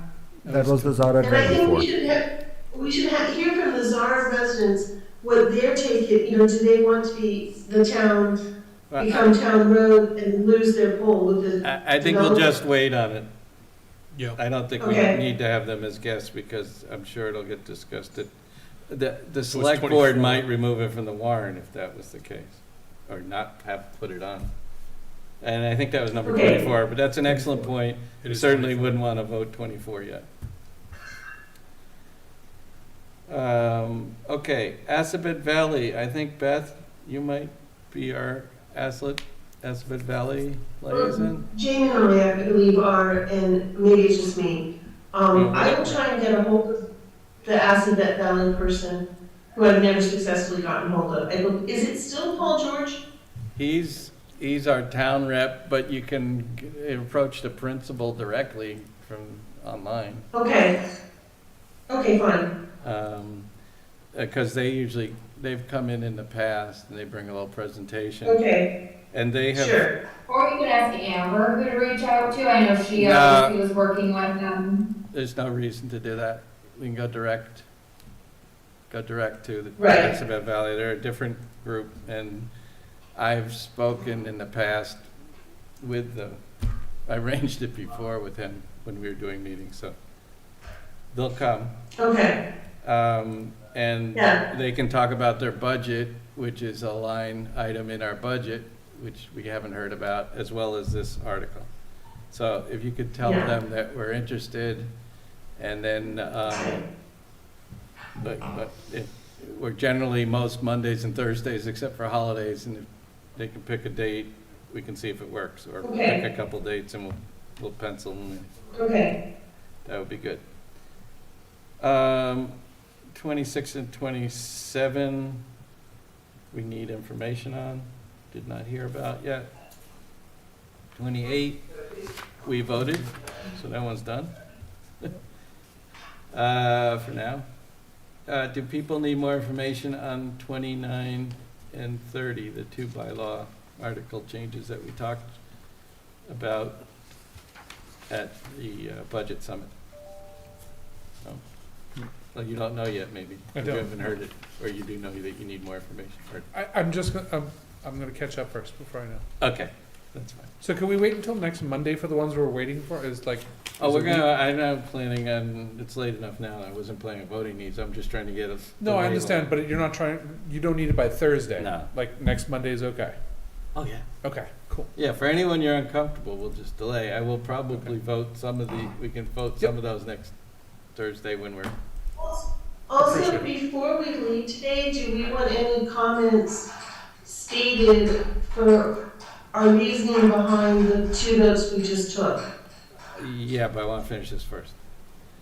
Okay, Okay, so, this Article 31 from the Historical Commission, they are coming. So that we will get information on. We covered Article 32 at the summit, unless people need more information. And we have not heard on Article 33 yet. So I think we can probably vote 32 and possibly 29 and 30, depending, once people go through it. Okay, very good. when does the warrant close? Typically at the second select board meeting in February, which I think is the fourth Tuesday. In February, so I'd have to look at the calendar. He has to hire math here, Walter. Yeah. They don't have to close it then, they have to close it, I think, 2 weeks before the. When the the wedding, beaver but- chitters at noon. Yeah, so the fourth Tuesday is the 27th, so my expectation is the warrant will close on the 27th of February. And town meeting Wow. is on the 23rd of March. So, in principle, that sounds about right. So that's why we gotta get going before they actually close the warrant, because we can't do it all in the last bit of time we have otherwise. Okay. Very good. You said someone was coming in for 33? Which is 33? That's the MBTA communities? No, I don't have anybody from You the planning board yet. I don't know who are, So I think this was the Okay. same article which was presented about the whole zoning changes, where if you are identified as a MBTA community Right. zone, then you need to have certain set of multi-housing communities, which we already satisfy. I think we just need to do some changes in some paperwork changes. It's not really involved, and there's no money involved as such.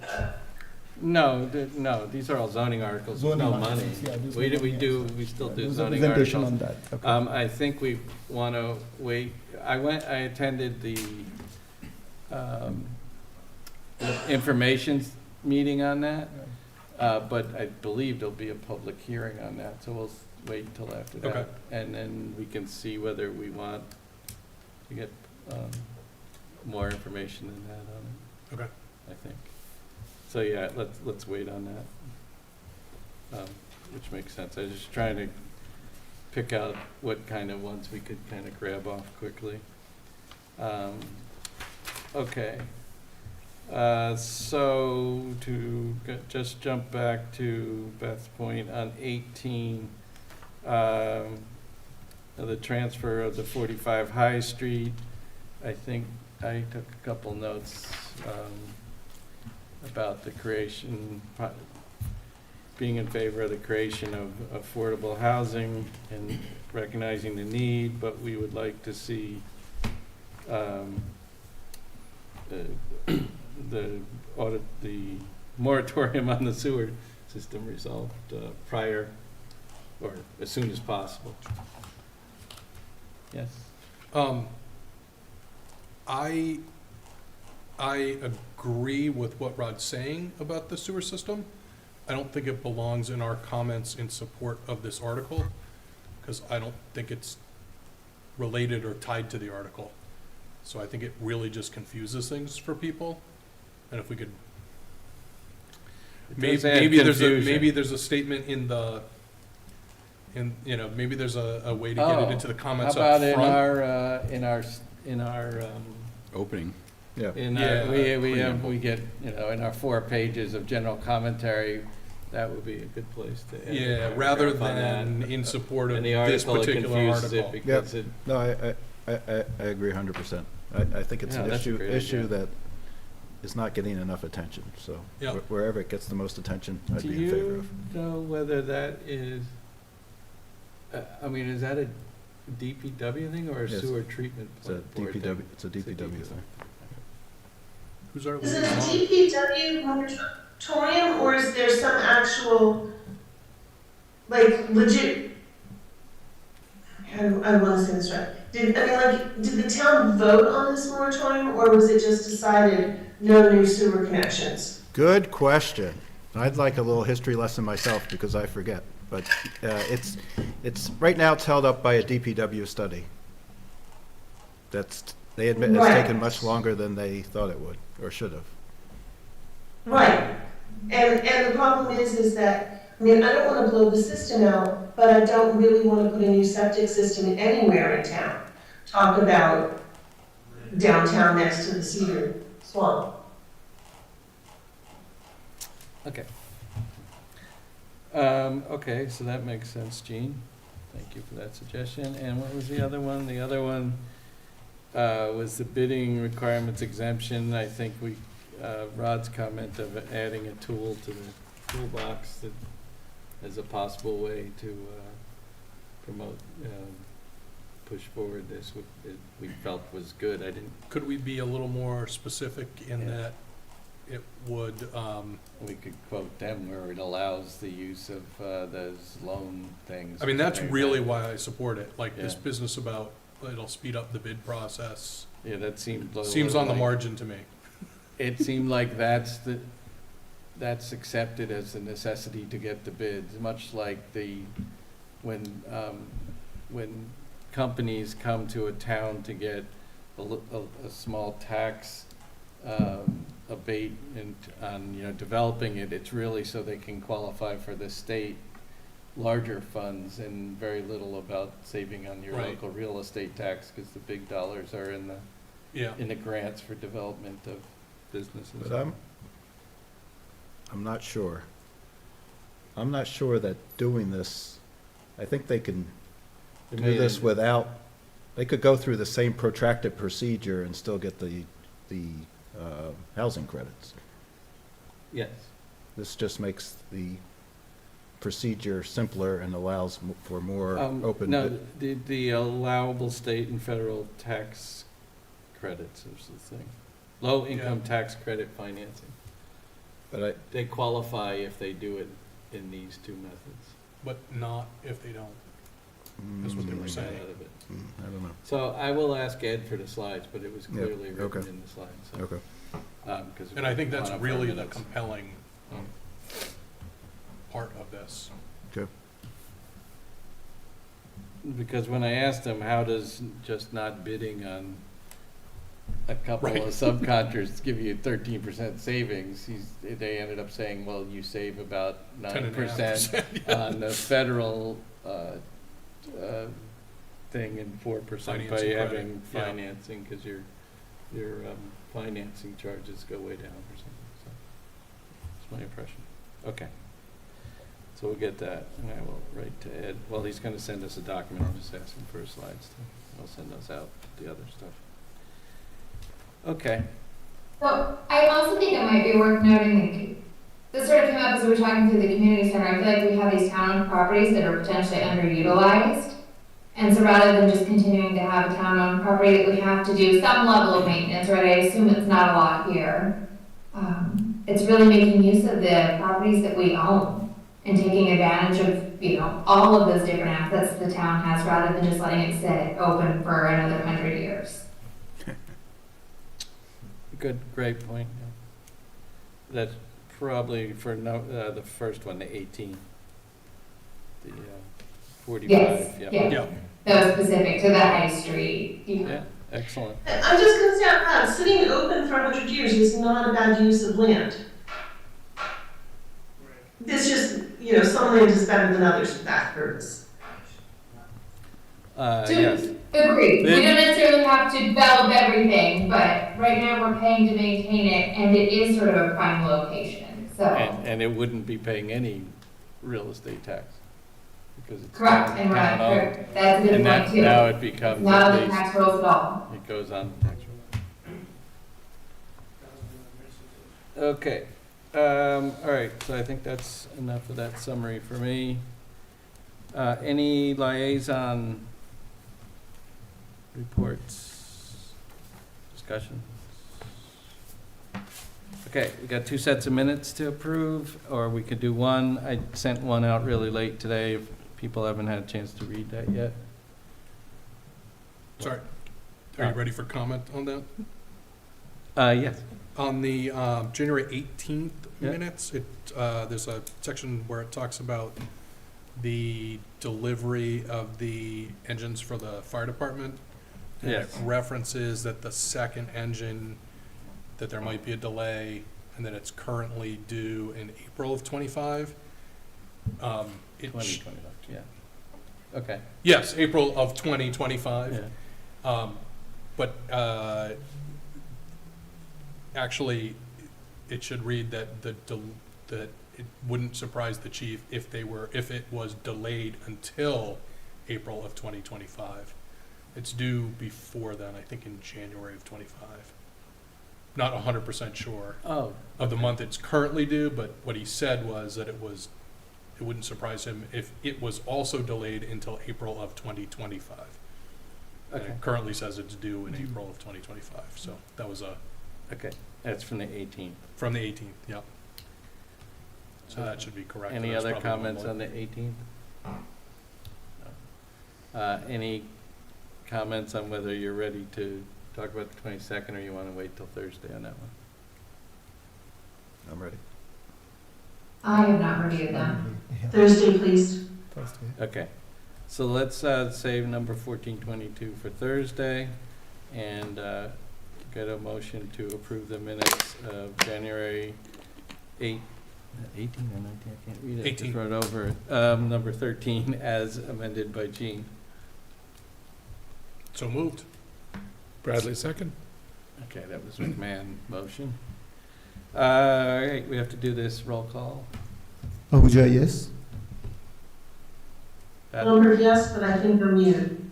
No, One second, okay. sorry, I'm muted. You're all set. Okay. Bradley, yes? Brant, yes. Jane? Yes. Dolan, yes. Leslie, yes. McMahon, yes. Shafford, yes. Okay, so the minutes are approved from the 18th at 9:00, and we'll do the other ones on Thursday.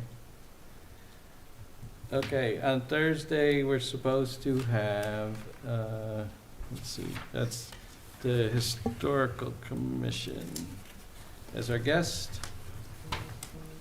And if not, I'll let you know, but that's the plan, so we'll cover those. And hopefully we'll get a little voting on some of those other things that we're set to go on, and collect the information on that and keep moving. If there's nothing else. I have one. Oh, go ahead. So, I have a concern about the way the town establishes the amount of free cash that we establish and how we utilize free cash. And I've kind of formed my own opinions in my own mind, which may or may not be correct, but there's a lot of smart people here that may know more than me, so I don't know if it's worth just having a broader discussion Sure. at one of the meetings. Oh, great idea. So that's a future agenda. So specifically, free cash, I believe there's probably, I can try and find a fiscal policy on discussing that, but we can certainly, we certainly have the town manager here another time, and we can include that, especially if I let her know ahead of time. Andrew, you look like you're about to say something now. Looking good. Looking good. Looking good. How about a motion to adjourn? Shafford, motion to adjourn. Bradley, second. Prashant? Ahuja, yes. Beth? Now you're on mute. Lambert, yes. Bradley, yes. Lambert, yeah. Grant, yes. Jane? Clapping, sorry, I can't hear Josh. Clapping hands. He's not talking into a microphone. Dolan, You yes. gotta get closer to the mic next time, Josh. Leslie, yes. McMahon, yes. Shafford, yes. That's it. We are adjourned. Thank you, Westborough TV. Thank you.